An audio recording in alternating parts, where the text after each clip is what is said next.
It's lovely to see so many of you. So now, for the next hour, I'll just be going through everything you need to know for the UCAT. So just give me a moment to share my screen. Can we all see that? Yes.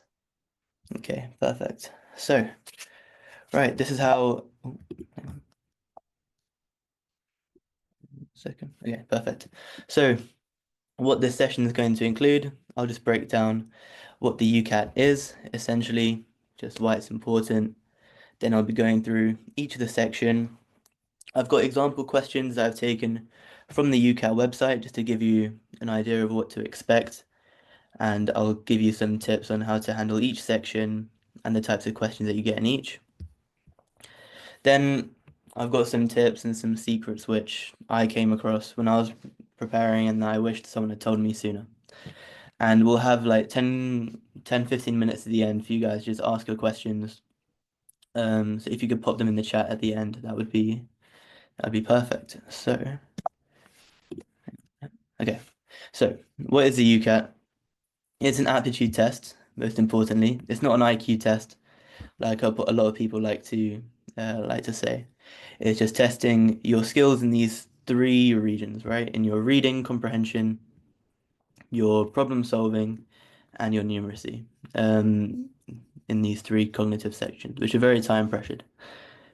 There was an abstract reasoning section. So if you see any YouTube videos or in any textbooks questions about abstract reasoning, you can safely ignore that and be very glad you don't have to do that. Um, Also, it doesn't test any knowledge of yours. So there's no like scientific knowledge expected or medical knowledge except for in the situational judgment test, which I will be getting to. So, okay. Now, how is it scored? How do you get your grade essentially? The three cognitive sections, you'll be scored from 300 to 900. So 300 being the minimum, 900 being a perfect score. And the average is around 600 in each section. So ideally, you want to be getting around 700 across each, so a total of 2,100 to be competitive in your application. The situational judgment test is scored a bit differently. So you'll be scored and put into a band 1 to 4. Band 1 being the best, 4 being the lowest. So generally, if you get band 1 or 2, you're safe. Medical school would be happy to give you an interview. 3 is okay, and if you get banned for, most medical schools will reject you outright, so it's really important to avoid this one. Um, and one great thing is that you get your score as soon as you leave the test center, so you don't have to worry for weeks about what you got. Now, onto the first section, the verbal reasoning. So there are 44 questions in 22 minutes, which sounds like a lot, and it is. But the 44 questions is broken down slightly. You were given 11 passages, thereabout, and four questions per passage. So there's a lot of reading to do, but it's not as intimidating as 44 sounds. Um, and there's two main types of questions. The longer questions, they just each answer is phrased in a bit of a longer way than in the true false can't tell section. So here's an example of what they look like. So you're given a text, normally like 2 or 3 paragraphs, and then here you have all the options, and the entire test is multiple choice.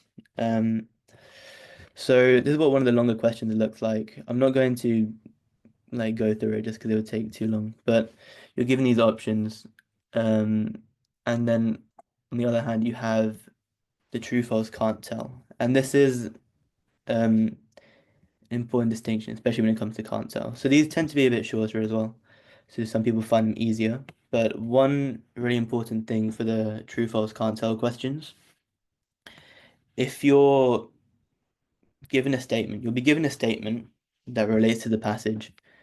You'll need to say from the passage, is it true, false, or can you not tell? If the statement is something that you know to be a fact, that does not mean it's true necessarily. So, for example, if the statement says, well, London is the capital city, we know that's true. But if it doesn't say that in the passage, you can't assume that it's true. Okay, so it would be can't tell. There are many points in throughout the test where you need to be careful about assuming things. So I'll bring it up throughout. Now, the main tips of verbal reasoning is honestly to figure out what strategy will work best for you. So I know a lot of people like to skim read through the entire passage and then answer all the questions quickly. And that can work if you're a really quick reader. Um, Others like to read the question and then look for words from the question and scan the passage for them. Um, I recommend that you just try both in the early stages of your UCAT prep. I assume that all of you are just you haven't really started the prep properly because it is only April. So just give both of these a go. Um, Another thing that I found really helped was just making it as easy for yourself as possible. So these are like really common topics that they will give you passages about. Any area of science, politics, history, these are what come up quite a lot. Now, if you're like me, I found the history stuff really easy to understand and like retain in my short-term memory. So any history questions, I was able to do it a lot quicker. If it was anything to do with politics or law, stuff like that, it took a lot longer. It was much more difficult. So as you're going through, like in the actual test and when you're doing practice, do what you find easier first. If it's a topic that you know you'll be able to do quickly, just do that. If it's something that will take you too long, leave it for later. Um, but again, that will just come with practice when you just get familiar with what kind of text you're given. Now, onto the next section, which is decision making. This is like the problem solving section of the UCAT, essentially. So these question types probably don't really mean much to you at the moment, so I'll just go through each of them in turn. So, hang on, how do I? Okay, perfect. So this is the first type called syllogisms, I believe. So they will give you a long sentence or statement, and you have to just match to each of these conclusions follow. Basically, so the structure of the question is quite simple. But like I said earlier, you have to be really careful not to assume things. So I picked this question in particular because I'll just read this one out. So in a mixed gender school, all students must study at least two foreign languages out of French, German, or Spanish. No boy studies all three foreign languages. Basically, yes if it follows, no if it doesn't. So now, if you look at the last two statements, more girls than boys study three foreign languages. Well, they say that no boys study all three foreign languages, but they don't mention that any girls study all three. So the answer is no, even though you might be inclined to say yes. And same for the last one. At least one boy and at least one girl study the same pair of foreign languages. If everyone studies at least two, it is possible, but it's also possible that all boys study French and German, all girls study French and Spanish. So I just can't emphasize enough, it's important to not assume anything. Only think something's true if they state it exactly. Okay. This is the first type of question you'll get in decision making. Now, these are your logic puzzles. They can be quite these can be quite tricky and intimidating, but I think the best way to tackle these questions is to just write it down so that you don't, if you do it in your head, you're making it way too difficult for yourself. So for this example, four people, H, I, J, and K, are a doctor, manager, teacher, and lecturer, but not necessarily in that order. They each own a different type of vehicle. H is a doctor, J owns a sports car, K owns an electric car. So from the information we've been given, this is all you can know. No, sorry. This is what we've been given here, okay? And then we can fill in the gaps with other stuff. So the manager polishes her scooter every weekend. That has to be I, doesn't it? So then you can fill out a small table so that you don't get confused. And then you can just find the right answer. Just C, I as the manager.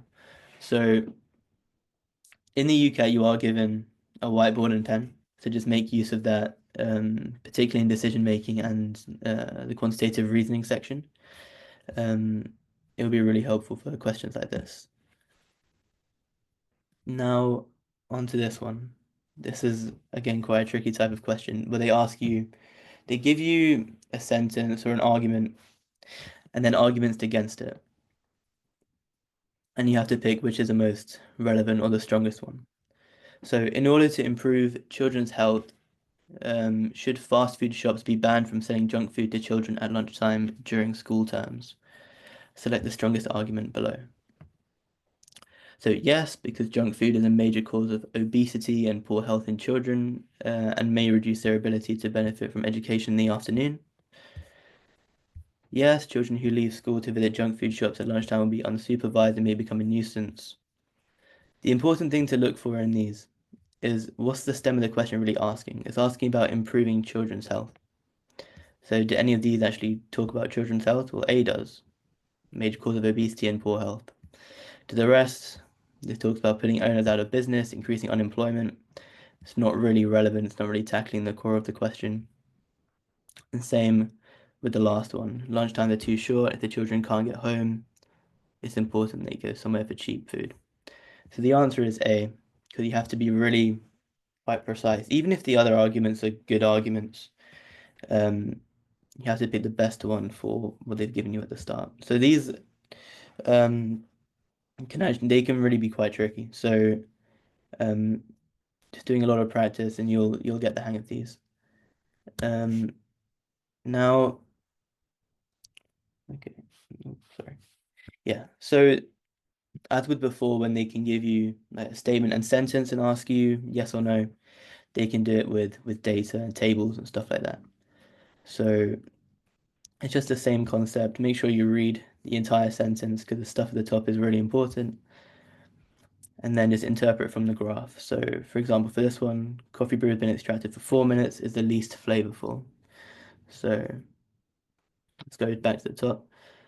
Brewed coffee contains caffeine, volatile substances, and organic acids.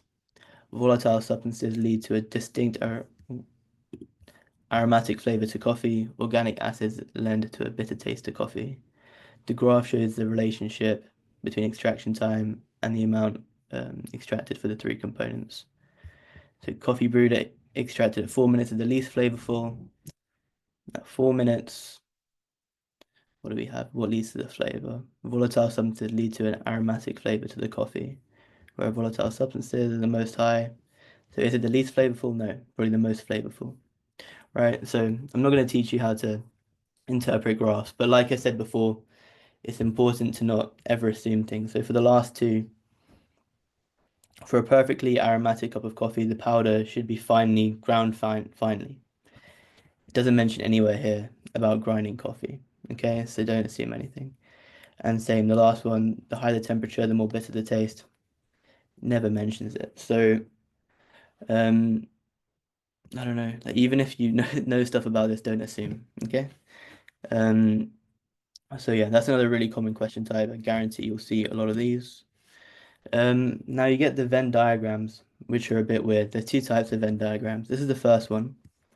They look quite busy, but don't really let that put you off. Okay, so um, yeah, going through these is not too complicated. They just look tricky at the start. So based on the diagram, how many jewelry pieces have gold, diamond, and silver, but not platinum or pearl? Okay, gold is the arrows, diamond's a rectangle, and silver is the heart. Okay, so we're here. We don't want to talk about pearl or platinum. So 75. So these Venn diagram questions aren't as hard as these ones. These ones can be a bit more tricky, but I'll show you how you can make them easier for yourself, basically. So I'm sorry, the text is quite small, so you might not be able to read it, but a school timetable is being prepared for 50 students. 20 students are taking geography, 20 are taking history, 12 are going to take art, 10 are going to take geography and history, and of these, 5 want to take art as well. Which of the following diagrams best represents the above data? So, well, let's just make this simple. Let's take a little bit of information. So 20 students taking geography, 20 taking history. That means two of the group need to add up to 20. So here, what is that up to? 25. This is 25, that's 12. Okay, so none of them add up to 20. We can rule that out. In B, this adds up to 20, so does this one. Okay, so it could be B.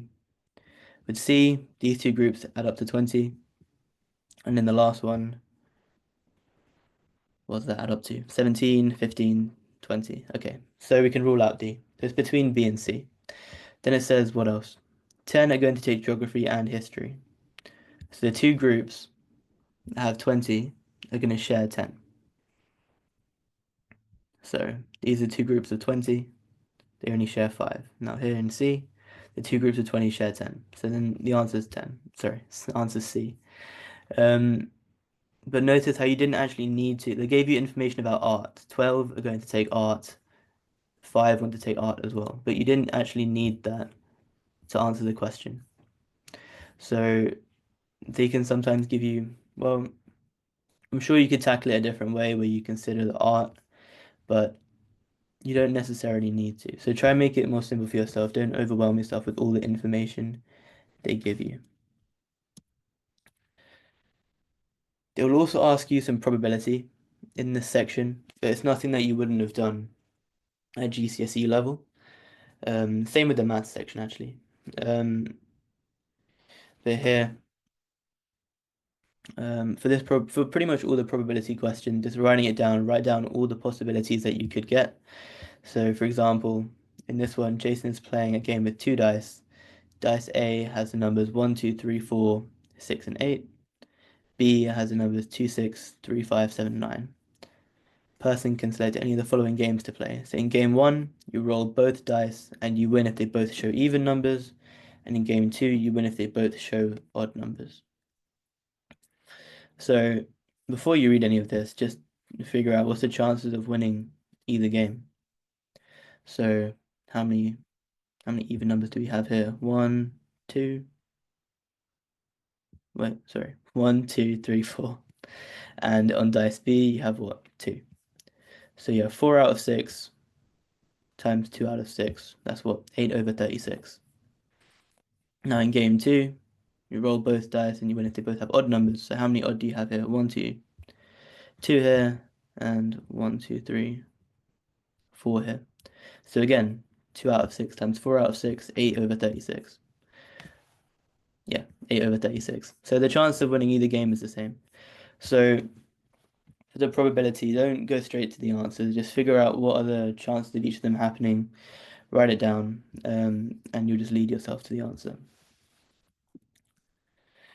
Now, those are just all the types of questions that you'll get in this section. And as you can see, they do vary a lot. There's not like a key theme.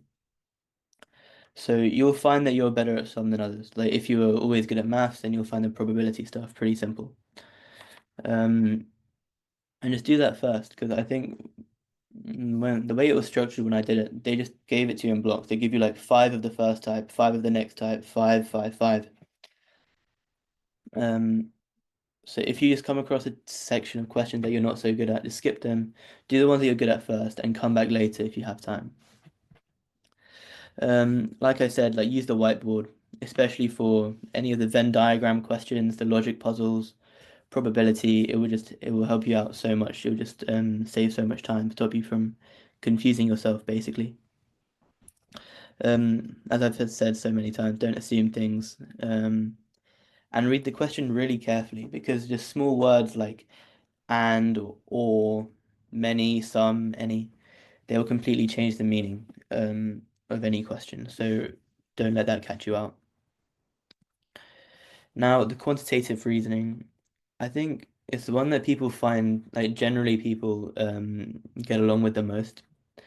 I don't know why. Maybe med students tend to be better at maths, but there are many types of questions in this section, but the questions that people struggle with the most tend to be these four, from what I found. So, looking at confusing charts and tables, knowing how to do like use the tax tables as well, some spatial stuff and data stuff. So I'll be going through each of those. Let me just check. Yeah, perfect. Okay, so here's the first one. By the way, you are given a calculator in the test, and I'll explain like when you should use it and stuff. Um, so Okay, here's the first question. You're given a fairly simple table here. Calculate the percentage of people who voted in the constituency of 2020, in 2020. So what is that? Just the turnout, divide turnout, divided by the total number of people, the electorate.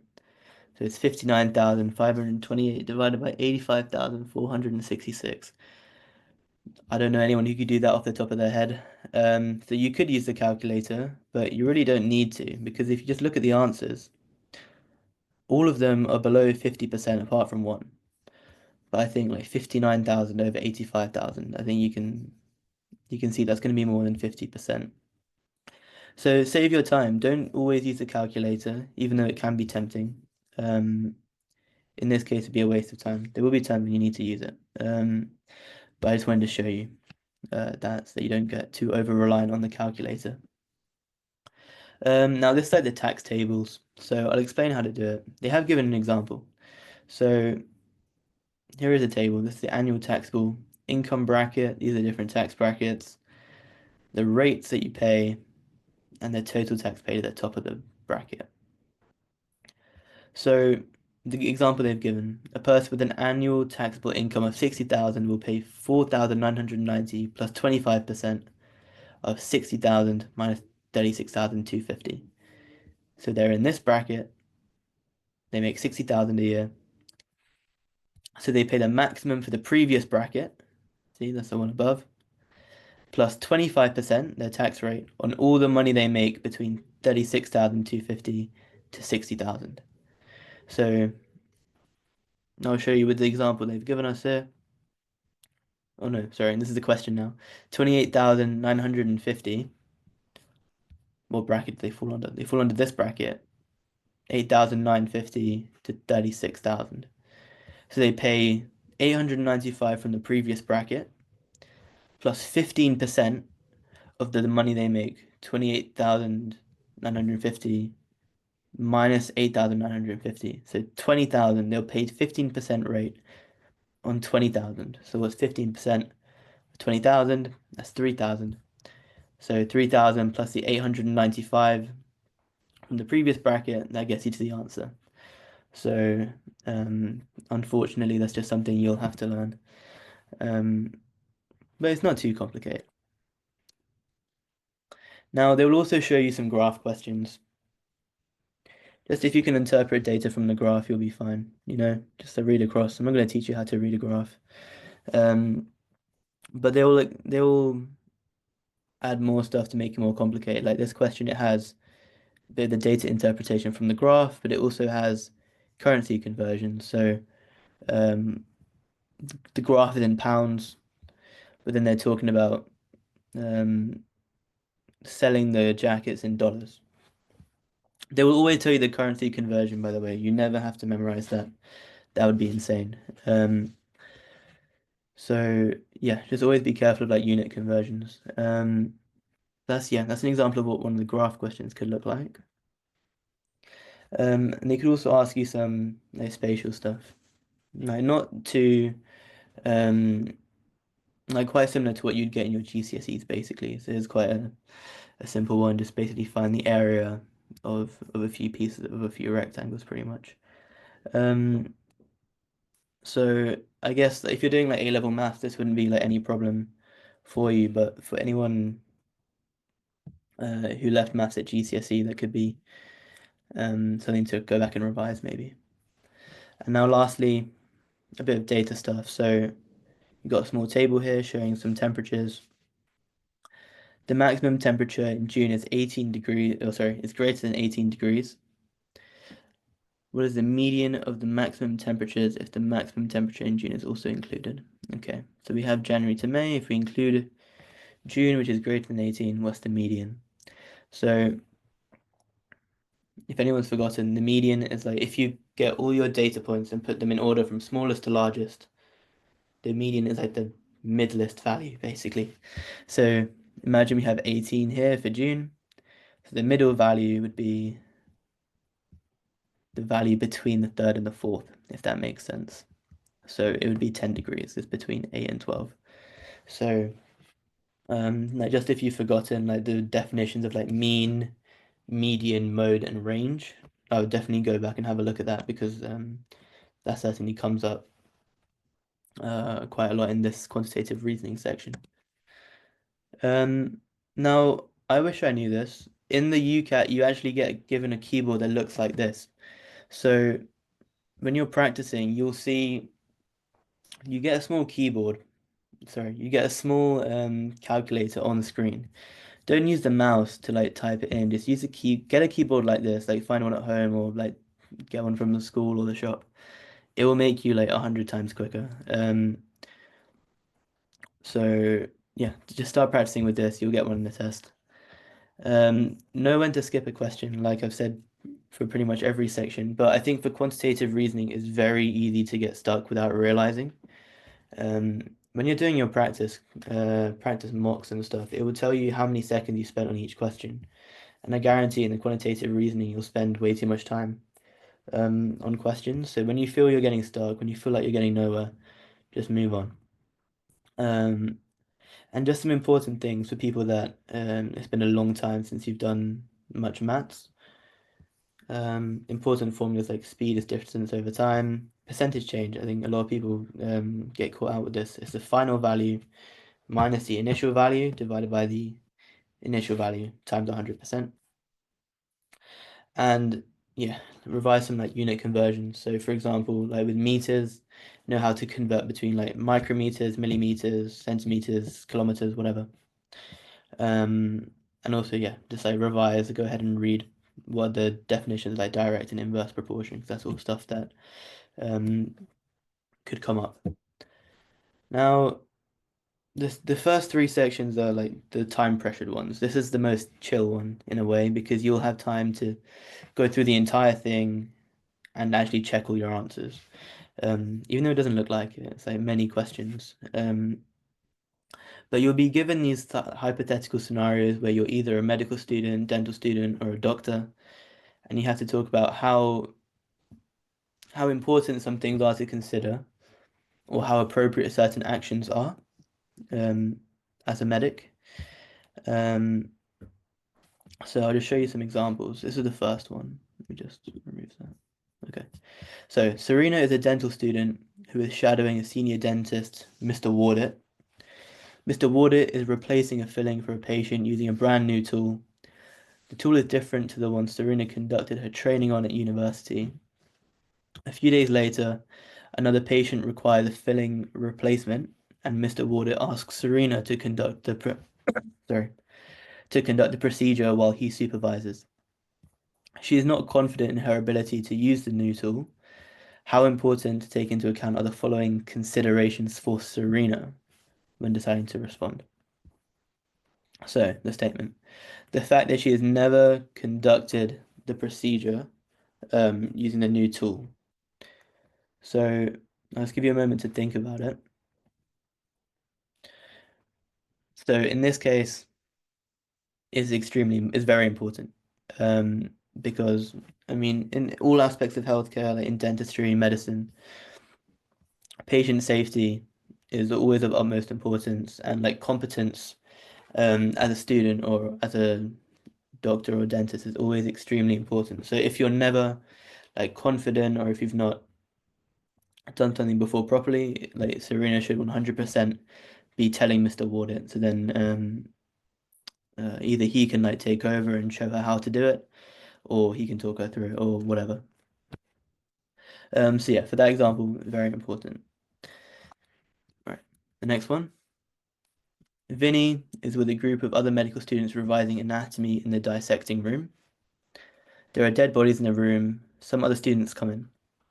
Vinny and his group notice that one of these students, his friend Kim, is not a medical student. Vinny notices that Kim is taking photos of the bodies. Kim explains that she borrowed a medical student's ID so that she could get into the dissection room. Vinny knows that only medical students are allowed in the room and no one is allowed to take photos. He needs to decide whether to report Kim's behavior. How important are the following considerations? So, the fact that he is friends with Kim, again, I'll just give you a moment to think. Um, it's not important at all because this is like extremely unprofessional. And I think as a medical student, it's your duty to like uphold like the integrity and the what is it? Like the privacy and the dignity of the donors that we have in the dissection room. So I'm sure that at every medical school, photography is like strictly prohibited. That's something that you'll definitely learn when you get into medical school. So the fact that he's friends with Kim is not important at all. Vinny has a duty, in fact, to like report this to the medical school. So those are some examples, and those are the bulk of the questions. They'll give you a statement and they'll say how important are these considerations. They could even give like an action or like a response that you could give, and then you have to say how appropriate. Is it like very appropriate, somewhat appropriate, stuff like that. Um, at the end, you'll be given questions like this. So again, um, you get a short passage and then a few responses, and you have to say which one's the most appropriate. So Cara is a medical student on placement on a hospital. She has been seeing a long-term patient with a minor chronic condition requiring minimal and infrequent monitoring. However, Cara detected some emotional distress in this patient during one session, and he has since begun regularly seeking medical attention for illnesses unrelated to his condition and requesting doctor's notes for sick leave. Despite reporting illness, the patient always appears to be generally healthy and does not show any obvious symptoms of any ailments that he reports. Kara suspects he is pretending to be ill in order to remain off work. So then they ask you to choose the most appropriate and the least appropriate response from Kara. So again, I'll just give you a moment to think about this one, just from these three responses. So inform the patient that she does not believe he is ill, inquire into the well-being of the patient and ask how he's feeling about work, and reassess the patient's symptoms at his next appointment. So let's give you a couple moments to think about that. So for this one, these are the answers. So the most important, the most appropriate is to just inquire into the well-being of the patient. This option, it's not an awful option, but it's not the best to like reassess symptoms. But the least appropriate is to inform that she thinks he's lying. It's never a good idea to tell a patient that you think they're lying. Um, so like generally for the situational judgment test, like a lot, some of it is common sense to an extent. Um, that you always want to be like professional, courteous towards patients, courteous towards like your seniors, don't cheat, stuff like that. But there are like loads of like niche things that would surprise you, things that you are or aren't allowed to do that you may not expect, and you'll just you'll pick that up when you do loads of practice. So um, like the types of questions don't really vary much. The situations are quite similar, so you'll notice patterns and you'll figure it out. One thing I wish I'd done, someone told me after I did the UCAT, but if you read Good Medical Practice, that will give you a really solid foundation. It's a document made by the GMC. If you don't know who they are, they're the General Medical Council. You'll get quite familiar with them when you do your interview prep and stuff. They're basically the governing body that uphold the high standards for all medical students and doctors in the UK. So if you read that, there's a long document. They've got four domains. Names kind of slip my mind, but if you go through that, it tells you everything about professional standards and integrity, how to be appropriate around patients, essentially. So that's basically how can you say? That's like the gold standard basically for the SJT and for being a professional medic. So now we've gone through every section of the UCAT. How do you prepare? Well, the only thing you can do really is practice. Get one of these question banks. I use Medify personally. My friends use MedEntry. I doubt there's much difference between them. I think they're both like top quality. So start with untimed questions. It's only April. It's quite early, but start with untimed questions. so that you get familiar with every type of question. Because as I've just shown, there's quite a few. Then when you're more comfortable, start doing timed questions so that you know um, what it feels like to be under that time pressure, and um, just kind of like forces you into that mindset of being quick. Then build up to doing mini mocks and full mocks like within the weeks before your exam. Um, so okay, yeah. So now onto like the tips and like when I look back on my UCAT prep, what I wish I had known. This is like one of the most important things. You need to know when to move on. So it's very easy to like just get hung up on a question and stuck on a question because some questions are so simple and some are a lot harder. Like for the purpose of like this talk, I've not included like the very difficult ones because they would just take too long to talk through. So there are some questions that they throw in there deliberately knowing they're really hard and they will just slow you down. So just skip them. Every right answer gives you the same number of like marks or points. So you might as well just make life easy for yourself, answer the easy questions and leave the difficult ones for the end. Um, no, I think this is like quite well known, but there's no negative marking. So like I said, like leave the hard question to the end, and just guess them because it is very, very common to just run out of time and not finish the sections. So just be aware of the timer. There'll be a timer in the top corner of the screen that will tell you how much time you've got left. Be aware of that, and in the last minute or so, just guess anything you couldn't answer. When booking the test, it's actually quite an important thing. Um, if you look like in past years, generally people who do the test later do worse. I'm not exactly sure why, but it's just a trend that's been going back a few years. I would recommend you do it in like late July or actually like early or mid-August because that gives you a solid amount of time to prepare for it. Like several weeks you can prepare for it. But it also lets you just have a nice holiday because like year 12 and 13 are pretty hard to be fair. So you don't want to like lock yourself in your room for the whole summer and be miserable when you get back in September. So yeah, it lets you just like enjoy some of your holiday. But I think like very importantly, if you're sick on the day or even if you just don't feel prepared enough for the test, you can push it back. So I know some people who they booked their test for like the last day of September because they thought that would give them the most time and the greatest advantage over everyone else. But then they got the flu like the day before their test and they just weren't up for it. Um, yeah, and then at that point, that's the end of the um, like the testing cycle for that year, the testing season. So then they couldn't delay it, so they just got a bad score, and that's just tough luck. So yeah, this is what I'd always recommend: book a test in August.